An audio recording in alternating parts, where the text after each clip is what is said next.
Welcome back to Bros and Banter. El Clasico, चौथा El Clasico, एक और match real Madrid के साथ है। ऐसा लग रहा है कि भाई खुद भगवान चाह रहे हैं कि रियल मैड्रिड एटलीस्ट एक मैच तो जीत जाए भाई बार्सिलोना से इस सीज़न में। And I think this is the time, उनका यही समय है, राइट टाइम है बिल्कुल।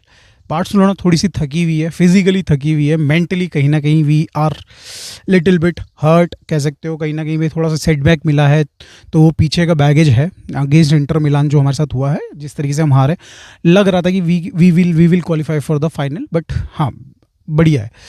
तो यहाँ से मुझे लग रहा है कि थोड़ा सा डेफिनेटली थोड़ा सा प्रेशर बार्सिलोना पे हो है।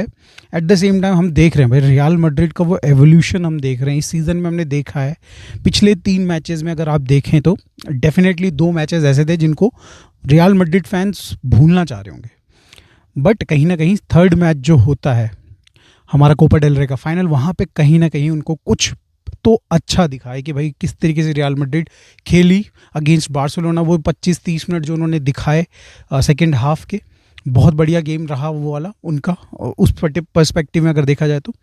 और उसके बाद से अभी भी अगर आप देख रहे हैं तो लगातार अभी रिसेंट जो सेल्टा वीगो के अगेंस्ट उन्होंने बढ़िया खेला। ऑब्वियसली भाई सेल्टा वीगो भी ऑलमोस्ट गेम निकाल सकती थी, एटलीस्ट ड्रॉ निकाल सकती थी, बट उसके बावजूद भी उन्होंने गोल स्कोर किए। आप देख रहे हैं आर्दा गुलर एक अलग से ही दिख रहे हैं भाई, उस टीम में अलग से ही दिख रहे हैं। एंड ऑब्वियसली एक थोड़ा सा मिडफील्ड में एक टेक्निकल बंदा अगर आ जाता है और वो बढ़िया है, और जिस तरीके से रियल मैड्रिड की जो टीम है भाई एकदम बिल्कुल से डिसजॉइंटेड टीम लग रही है, तो एक दिख रहा है कि एक थोड़ा पैकेज बनता हुआ नज़र आ रहा है, एक बेसिकली एक सिस्टम सा बनता हुआ नज़र आ रहा है।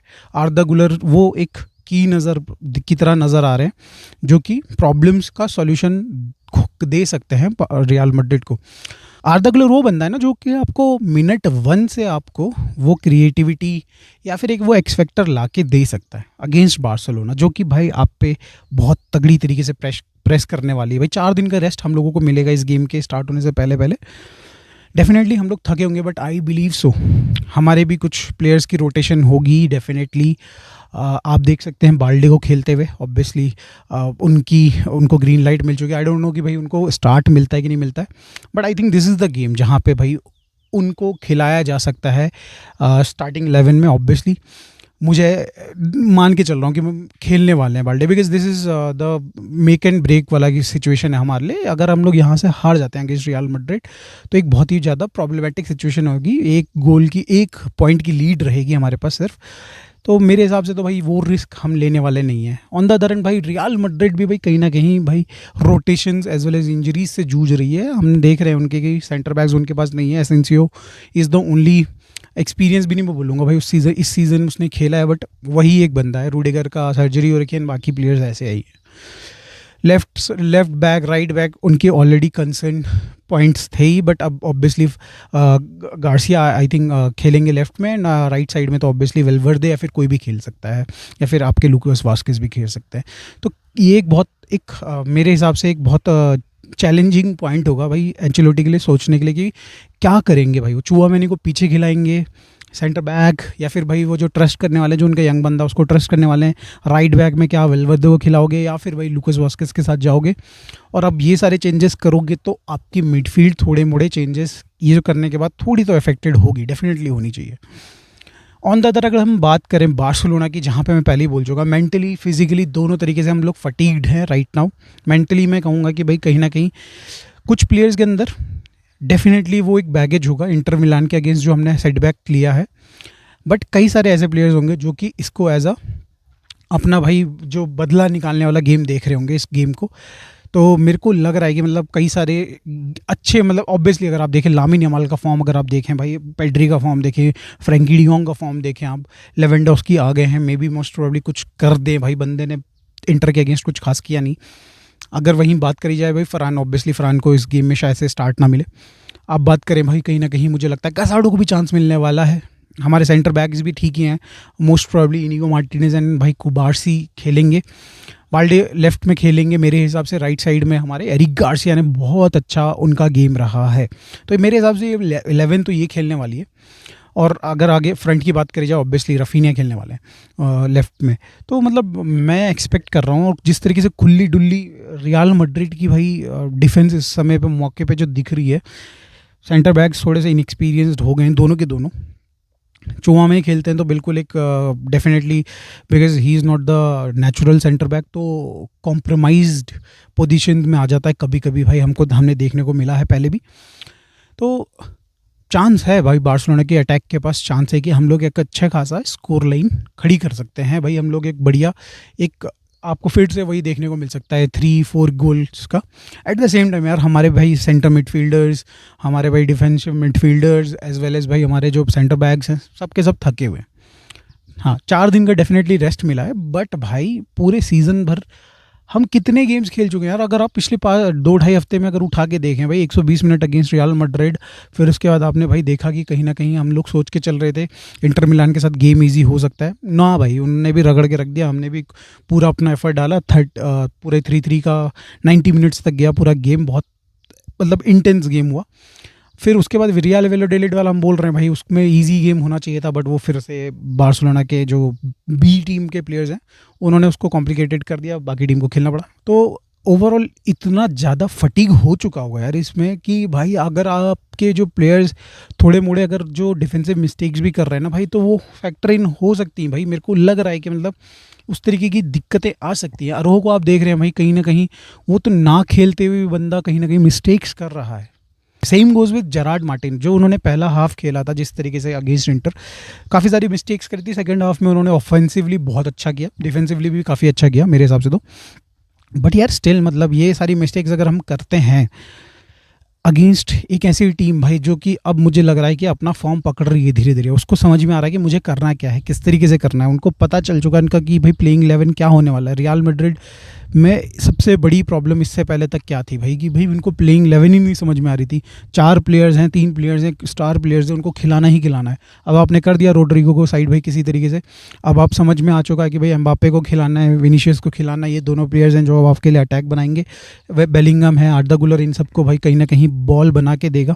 तो ये सारी चीज़ें समझने के बाद रियल मैड्रिड कहीं ना कहीं मुझे लग रहा है इस गेम में मिनट वन से भाई बार्सिलोना को शोल्डर टू शोल्डर कर सकती है, जा सकती है। मुझे ऐसा नहीं लग रहा कि मतलब बार्सिलोना इस गेम में भाई कहीं ना कहीं एकदम बिल्कुल ही धूम मचा देगी लिटरली, ऐसा मुझे नहीं लग रहा। बट ये कि हाँ, ये भी लग रहा है कि बिकॉज अगर आप कंपैरिजन करो दोनों टीम्स का, तो अटैक डेफिनेटली रियल मैड्रिड का 20 है, हमारा 18 होगा सपोज। बट डिफेंस वाइज अगर आप देखें तो यार उनका 12-13 का डिफेंस है भाई। अगर हमने इस टीम के अगेंस्ट 3 से 4 गोल स्कोर नहीं किए, अच्छे चांसेस बनाने के बाद उनको फिनिश नहीं किया, अगेन यार भाई पीछे वो साला जल्लाद भी तो खड़ा है भाई, कॉर्तुआ भी तो खड़ा है साला यार, मतलब समझ में नहीं आ रहा मतलब भाई। हाँ ठीक है, बट स्टिल यार वो कितने शॉट्स रोक सकता है। जिस तरीके से मैं इनके डिफेंस को लेके चल रहा हूँ भाई, मैं एक्सपेक्ट कर रहा हूँ कि भाई हम लोग मारेंगे यार, 3 से 4 गोल हम मारेंगे। हाँ डेफिनेटली हम लोग खा सकते हैं, बट इन दी एंड भाई मेरे को ये लग रहा है either this result will be a draw और भाई बार्सिलोना इसको जीतने वाली। हम लोग स्कोर लाइन पे बाद में आते हैं। पर्टिकुलरली मुझे लग रहा है किन प्लेयर्स का गेम अच्छा होने वाला है। लामिन यमाल एक बहुत ही अपने लाइफ के गोल्डन पैच से गुजर रहा है भाई, उसने इंटर मिलान की रगड़ के रख दी। आप देखते हैं कि भाई रियल वैलोडेलिड के गेम में आता है भाई, पूरा गेम चेंज कर देता है। ऑब्वियसली वो अकेला नहीं करता है, बट आता है और वो काफ़ी ज़्यादा उसका प्रेजेंस ही काफ़ी ज़्यादा फैक्टर इन कर देता है चीज़ें। सेम गोज़ विथ भाई इस गेम में मुझे लग रहा है कि भाई कहीं ना कहीं भाई वो अपने मोमेंटम को रखने वाला है। Lamine Yamal will be crazy to watch. इस गेम को आपको मतलब लामिन यमाल को देखना तो डेफिनेटली इस गेम को देखिए आप। मेरे को लग रहा है कि रफीनिया के 2 गेम्स काफ़ी शांत गए हैं, ऑल्दो उन्होंने भाई दोनों गेम्स में इंटर मिलान के अगेंस्ट गोल स्कोर किया है, मगर मुझे ये लग रहा है कि कहीं ना कहीं this will be the game जहाँ पे हमको पुराना रफीनिया थोड़े से देखने को मिलेगा। बिकॉज हमको पता है यार इंटर मिलान के अगेंस्ट भाई उनका डिफेंस जो है, जिस तरीके से लो ब्लॉक थोड़ा सा मतलब वो टाइट कॉम्पैक्ट खेलते हैं, वी न्यू कि भाई कहीं ना कहीं रफीनिया स्ट्रगल करते हैं ऐसी टीम के अगेंस्ट। मैं पहले भी बोलते आ रहा हूँ, बट कहीं ना कहीं एक चीज़ तो है कि भाई रियल मैड्रिड उस तरीके से नहीं खेलने वाली। They will go for victory उनका भाई किसी भी मतलब ऑब्वियसली अगर वो ड्रॉ भी करते हैं तो उनके हाथ से वो पॉइंट चला गया, वो जो ट्रिगर था वो चला गया ना, जहाँ से बेसिकली वो बार्सिलोना को ये लीग मजबूर करते कि किसी तरीके से वो हार जाए, only way real Madrid can win it, right. तो यही एक पॉइंट है जहाँ पे वो इनको बार्सिलोना को हरा के लीग में कहीं ना कहीं ट्राई कर सकते हैं कि किसी तरीके से आ जाए वापस। बट और उस चीज़ के लिए करने के लिए मुझे लगता है कि भाई रफीनिया को बहुत ज़्यादा चांसेस मिलेंगे, मतलब दैट मीन्स कि रियल मैड्रिड खुलेगी काफ़ी ज़्यादा। तो Raphinha can open them, goal score कर सकते हैं, 1 गोल स्कोर कर सकते हैं, 2 गोल स्कोर कर सकते हैं। काफ़ी बेटर सिचुएशन में मेरे को लग रहा है इस बार रफीनिया होने वाले हैं। सेम गोज विद लेवेंडोस्की, भाई वापस आएंगे, एक आधा शॉट मुझे लग रहा है लेंगे और एक शायद से गोल स्कोर कर सकते हैं। डेफिनेटली भाई पेड्री वापस से इस गेम में भाई बहुत ही बड़ा क्रूशल रोल निभाने वाले हैं। अगर बात करें जाए फ्रैंकी डियोंग, बहुत बढ़िया गेम रहा अगेंस्ट इंटर मिलान, वो उनका भी भाई क्रूशल रोल रहेगा डेफिनेटली। और अगर बात करी जाए भाई अब क्वेश्चन आता है कि क्या अब हमें डैनी ओल्मो को भाई स्टार्ट देनी चाहिए। हमने देखा भाई कुछ खास कर नहीं पाए, एक गोल आया डेफिनेटली इंटर मिलान के अगेंस्ट, बट जिस तरीके से हम एक्सपेक्टेशन लगा के बैठे हैं कि भाई लामिन यमाल की परफॉर्मेंसेज आ रही हैं, रफीनिया की, चलो रफीनिया साइड कर देते हैं, पेड्री, फ्रैंकी डियोंग, इस तरीके के प्लेयर्स परफॉर्म कर रहे हैं भाई, उसी के आसपास के परफॉर्मेंसेज हम ऑलमोस्ट एक्सपेक्ट कर रहे हैं। क्या वो उस तरीके से डिलीवर कर रहे हैं? I don't think so. मुझे लग रहा है कि इस पर्टिकुलर पॉइंट पे आपको इधर फर्मीन से स्टार्ट करना चाहिए या फिर गावी से स्टार्ट करना चाहिए। इंटेंसिटी पहले मिनट से आपको हाई रखनी चाहिए। I don't know Gavi fit हैं कि नहीं। लास्ट टू लास्ट गेम में रियल वैलेडोलिड वाले गेम में उनको इंजरी या फिर भाई कहीं ना कहीं स्ट्रेस हो गया था। तो आई डोंट नो भाई वो फिट होंगे कि नहीं होंगे। मेरे हिसाब से तो I think we should go with the Fermin. And अगर भाई कुछ अगर लगता है कि भाई अब 70 मिनट में हमें ज़रूरत है तो ऑल्मो को आप लेके आइए, and this should be the lineup मेरे हिसाब से। और को भाई मेरे को नहीं लगता कि स्टार्ट मिलेगा। I think we will go with the conservative lineup, जहाँ पे बाल्डे ऑब्वियसली हैं हमारे पास, एंड हमारे सेंटर बैक्स जो ओल्ड एंड टेस्टेड हैं, कुबार्सी एंड इनिगो मार्टिनेज, यही खेलने वाले हैं डेफिनेटली। सेकेंड हाफ में और आएंगे किसी तरीके से एम्बापे एंड हमारे भाई विनीशियस का पेस को रोकने के लिए। तो ठीक है, आई बिलीव सो, मतलब इनके साथ हम लोग जा सकते हैं। ऑल दो मेरे लिए भाई स्टार्टर होंगे Cubarsi and Inigo Martinez as a centre back, but मैं अरोहो को एक रीज़न से मैं डेफिनेटली स्टार्ट दे सकता हूँ ओवर इनिगो मार्टिनेज या फिर कुबार्सी। जब मुझे लग रहा है कि भाई सामने देख रहा हूँ विनीशियस हैं और एम्बापे हैं, भाई बहुत क्रेजी लेवल पे खेल रहे हैं, बहुत फास्ट हैं, और इन दोनों प्लेयर्स ने काफ़ी खेल लिया है। और वो ऑन द अदर एंड थोड़ा फ्रेश भी होना चाहिए भाई, ऑब्वियसली उनके भी थोड़े से इंजरीज़ का कंसर्न आ रहा था, मगर कंपैरेटिवली इन दोनों प्लेयर से फ्रेश होना चाहिए। तो और 1-1 में बंदा बहुत बेटर है कंपैरेटिवली इन दोनों से अगर देखा जाए तो यार मेरे को इस रीज़न से, और वो देखा हमने जितने पास्ट गेम्स में हमने जब भी उसको डाला है अगेंस्ट रियल मैड्रिड, अच्छे से उसने दोनों ही प्लेयर्स को मैन हैंडल्ड किया है। तो मेरे को ये लग रहा है कि शायद से ये भी हो सकता है कि कुबार्सी या फिर इनिगो मार्टिनेज की जगह पे एक इनमें से किसी की एक की जगह पे यू कैन सी अरोहो प्ले। तो ये भी मेरे को एक लग रहा है कि लाइनअप में एक चेंज हो सकता है, major change. But I think more और less in the end result काफ़ी बेटर होने वाला है बार्सिलोना के लिए। Barcelona will win this game.